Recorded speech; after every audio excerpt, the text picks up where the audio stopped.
So the way I became known as the Green Smoothie Girl online is actually a very little known story. I don't tell this very often, but my family went on the ABC Disney show Wife Swap. And we were supposed to go. I actually backed out of it once. I didn't want to do it. My kids were all excited about it, so we ended up agreeing to do it again.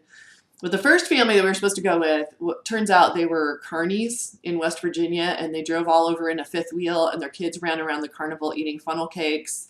And so I would have been living in a fifth wheel.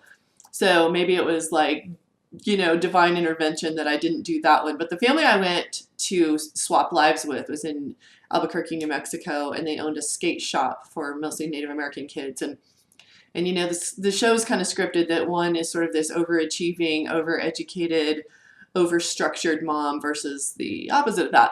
Of course, I was scripted as the overachiever mom, and so my kids had to get in the car on time to go to school, and they had to drink a green smoothie every day. So it was kind of a theme of the show, this green smoothie concept. And so it had never occurred to me to put up a website devoted to green smoothies.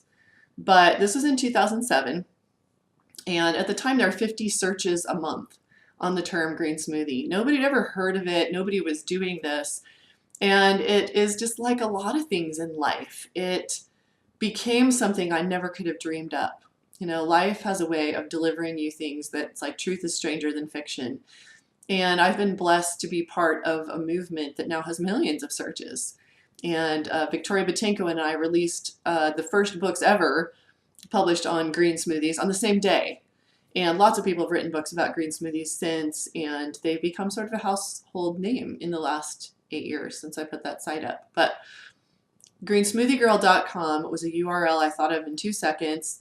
I had one of my university students, I was teaching at Brigham Young University at the time, put a website up. There was nothing for sale. There was no business plan. There was no intent to ever sell anything.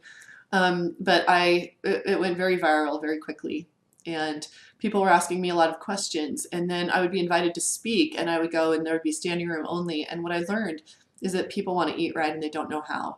And anything that I can do to help people make a shift that's easy and delicious and cheap to eat more whole foods, I'm so blessed and honored to be a part of that.